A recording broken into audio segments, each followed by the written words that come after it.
kind mother often taken for granted. Nebulina playing the role of Mrs. Fitzgerald, Mrs. Pearson's bold and outspoken neighbor who practices a little magic.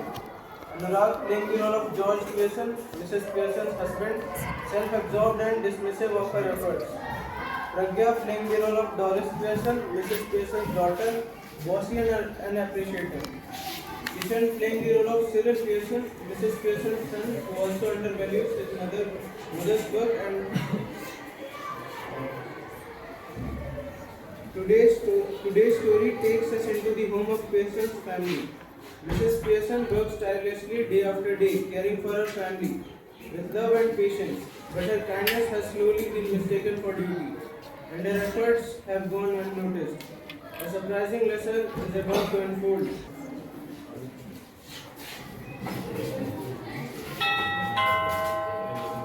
The scene opens in the Pearson living room. Mrs. Pearson is busy with household work, looking tired yet calm.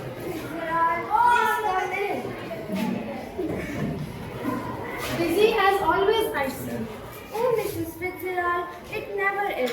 I don't mind the work, but sometimes they don't even notice what I do. I'm always here for them, but they take me for granted. George, Cyril, and Doris, they never stop to think how hard I work. I have seen that happen before. Some families do not realize the value of a mother's work. They get used to it, thinking that it's only your responsibility to serve them all the day. Do they even thank you? No, they don't. I suppose it's just the way things are. Nonsense! You have got to make them see sense. It's about time you did something. They will never respect you if you keep letting them walk all over you. But what can I do? I can't just demand respect out of nowhere. They would laugh at me. I have a way. A little magic, nothing harmful, but mind that could help. We will switch places for a bit. You will get my personality, bold and brassy, and I will get on yours. You can use my attitude to teach your family a lesson. Switch places? You mean magic? What if we can't sweat back? Don't worry, dear. I learned a few tricks long ago. It will be harmless, but it will make them see sense and take notice of you for once. And of course, we will switch back anytime you want. I don't know, Mrs. Fitzgerald. What if something goes wrong? Don't worry, dear. I have done it before. Well, if you think it will work. Of course, it will work. Now sit still. Let's get started. Festival gestures. The lights dim briefly and they brighten again. Something extraordinary has happened. They have exchanged. Happen. Good. Now I will give your family a piece of your mind. They will never know what hit them. I don't know, Mrs. Fitzgerald. What if the plan backfires? Don't worry, dear. Nothing will go wrong. Okay, but what shall I do now? Just go to my place and have fun. Okay, Mrs. Fitzgerald, as you said. Where is my tea? Mom, where is my tea? And have you ironed my yellow dress? Haven't you? I need it for tonight. Mom, did you hear me?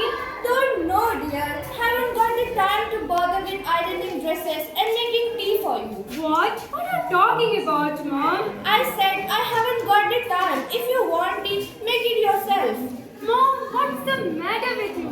Have you gone mad? No, just tired of being treated like a servant around here. You have got hands, use them. This is horrible. How can you speak to me like this? I have never done anything to deserve this. Oh, haven't you? You expect me to do everything for you, never a thank you. Now you are shocked because I say no for once. Hello mom, what's for tea? I'm starving.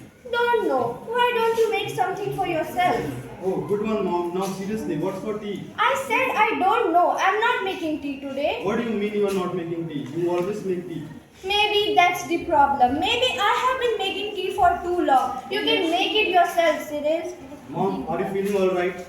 Oh, I'm feeling perfectly fine, Cyril. In fact, I have never felt better. I have just decided I'm not the family servant anymore. You all can start pulling your weight around here. Well, this is a bit much. What got into you? Nothing, just a little common sense. You look terrible. I do look terrible. Then it's your fault. Mrs. Pearson and Cyril and Has it been like that with you too? Yes, no tea ready. She couldn't care less. Well, I am glad. It's both of us. I thought I had done something wrong. So did I. But it's of course. Well, she's suddenly all so different. Let's try talking to her.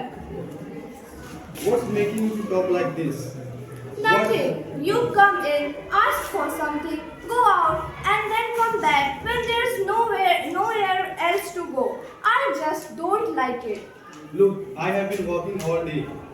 Same here, 8 hours a day. Yes, 8 hours a day, and don't forget it. But I have done my 8 hours. That's different, Mom. It was, now it isn't. I think I will have to manage myself. I must grab something to eat if I will need to keep my strength up. Mom, you don't mean you are not going to do anything on Saturday and Sunday? Saturday and Sunday, I wouldn't go that far. I might do a bit cooking as a favor. Might go off for the weekend for the shopping. Go off for shopping? Why not? Even I need a change. Oh, what happened? Finally, George Pearson enters expecting his happened to you. Have you got following him from somewhere or something? Can't be anything to cry about. You will see. What do you mean? Better ask her. Whatever. Where's my supper? Oh, nothing special, George. Why don't you go to the club and eat there? You spend enough time there anyway. What's this then? You're telling me to eat at the club right now? Why not? You enjoy spending more time with your friends at the club than you do here, don't you? Oh, I don't need supper. I will have it at the club. Good. Then eat there every night. Saves me the trouble.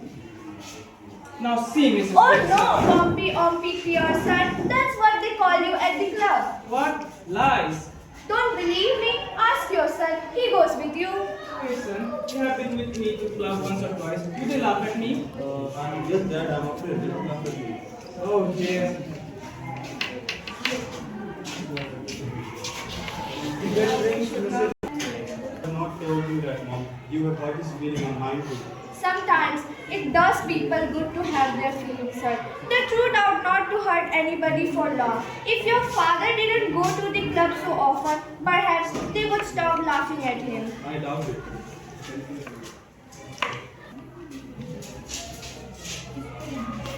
It's that old you want her there. Certainly I do.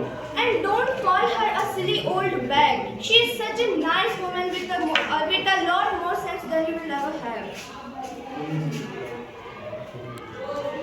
How are things going, Mrs. Fitzgerald? Oh, pretty well, Mrs. Fitzgerald. Please sit down. Oh, that's Mrs. Fitzgerald, I see. Well, yes, it's me, George. George? Oh, I am sorry. Your name is George, isn't it? Who do you think you are, Duke of Edinburgh? Next time a friend and neighbor comes to see me, just say something like good evening or how do you do? Oh, no, it's all right. Why don't you get off to your club? They must be waiting to laugh at you. That's right. Make me look silly in front of her now. What's wrong with you? Have you gone balmy or If what? you shout at me like that, George Pearson, I will slap your big fat silly face. Oh, no, please, Mrs. Fitzgerald. Look, you are Mrs. Fitzgerald. Why are you telling yourself to stop when you're doing nothing here? Tell her to stop, then it will make some sense. Say that again, George Pearson. Alright. Mrs. Fitzgerald, we must change back now. Why? What's wrong? No, I can't stand any more of it. I really cannot. Well, if you insist. Mrs. Pearson and Fitzgerald.